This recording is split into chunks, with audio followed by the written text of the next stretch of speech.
Welcome back to the Mosaic Life podcast, and today I am your solo host, Ernie Welsh. You might hear some birds in the background. It's been really nice being in quarantine because I get to work in my bedroom, and I open the window, and typically I hear birds. It's been a nice feature.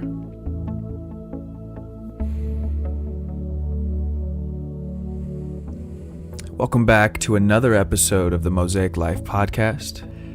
Today I am your solo host, Ernie Welsh, and I'm excited to bring you an insight that I've had in my life this year that has relieved a lot of pressure and given me a lot of direction. And I hope that it might do that for you.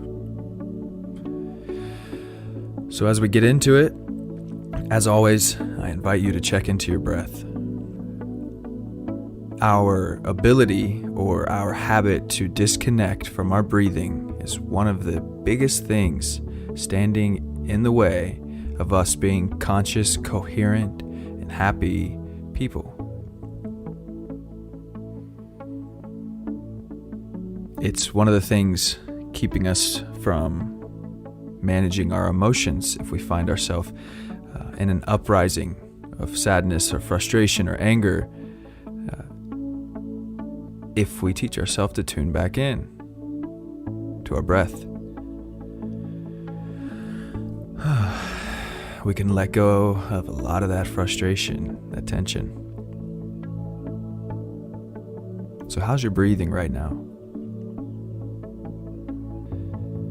It's a practice I often have to reintegrate because sometimes I go dark or go blank in my head and I stop paying so much attention to my breath because I make reasons in the world about why I'm having trouble or why I'm angry. Like I talk about my external reality and blame it for the way I'm feeling internally. But truthfully, by slowing down and breathing, we can change everything we're feeling. Or at least the way we're interacting with the way we're feeling. But a lot of times really calm or cool our nervous system. And what I want to talk about today is purpose. So now that we're breathing, notice what happens when I bring up this idea of purpose. Maybe you have a firm direction. Maybe you're questioning your direction. Maybe you believe you have no purpose. You know, there are some people saying we don't have a purpose in this world, or we don't have a lifelong purpose, right? Similar to choosing a college major, right? Some people might think, well, I'm 20 or I'm 30. How am I supposed to know what I'm doing the rest of my life and what's my purpose? It's not real. It's just a made-up thing that people use to believe that their life is meaningful. And on the other side of that is you have to find your life purpose, or you won't feel fulfilled in your movement, in your choices, in your use of energy, that you're going to be doing it all in vain if you don't have a deeper purpose. And so some people subscribe to the idea that humans don't have purpose. We live and we die, and that person might lack meaning in their life. And then there are also people who subscribe to there is an ultimate purpose for each person. And then they either fall on the side of, and I don't know my purpose, and they're like, feel like they're bumbling around, just hoping to find meaning because they don't have a purpose right now, but they need one or want one.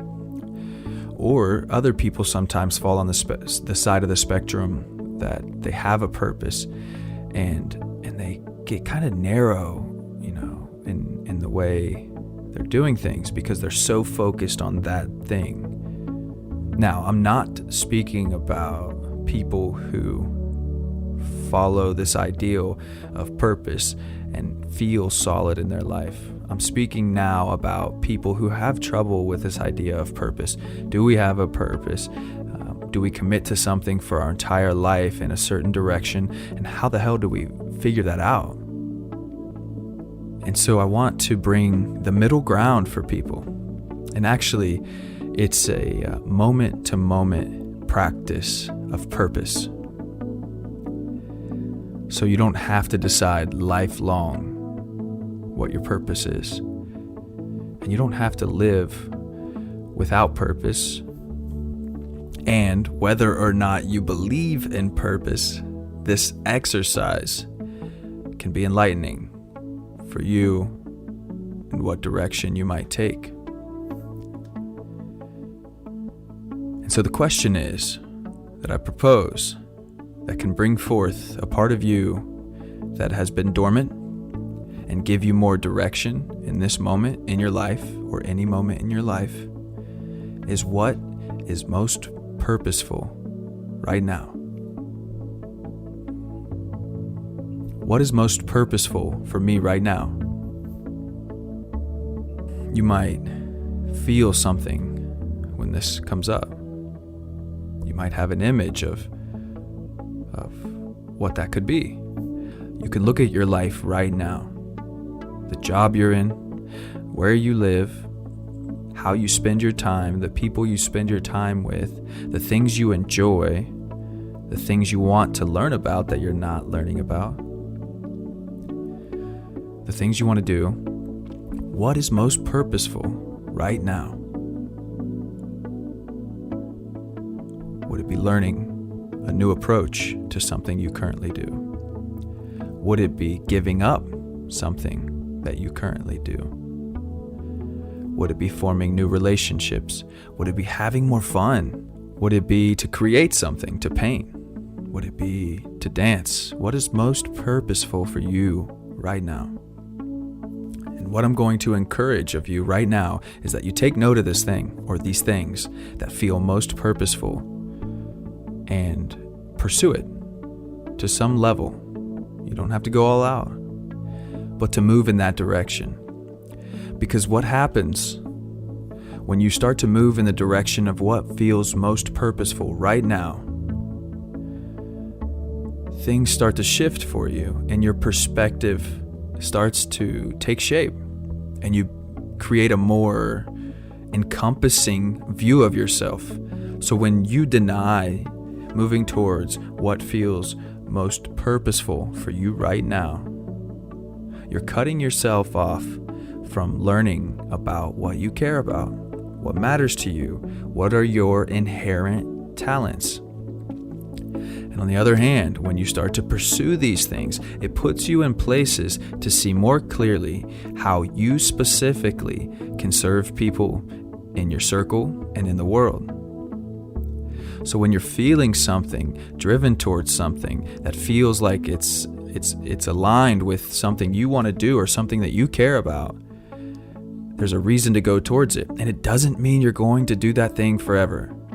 It doesn't mean you're committing full-heartedly for the rest of your life to write books or to write an essay or a blog that you're going to post or to paint a picture or to start a new job. It doesn't mean you're committing to it forever. You can always step back and reassess. What is most purposeful for you right now? And go do it.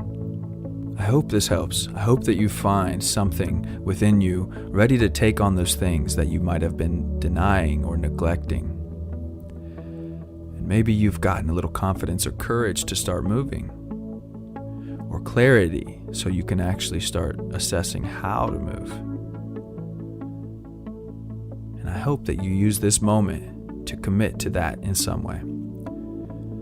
As always, we thank you for paying attention and listening. There are a lot of big things happening for this podcast, and we want to share that with you. So stay tuned for some amazing things. And if you need anything and you want support in clarifying more of your purpose or how to move forward or practical steps to manage your emotional toll in this crazy time, please do reach out in the meantime, and we are here to help. All right, take care.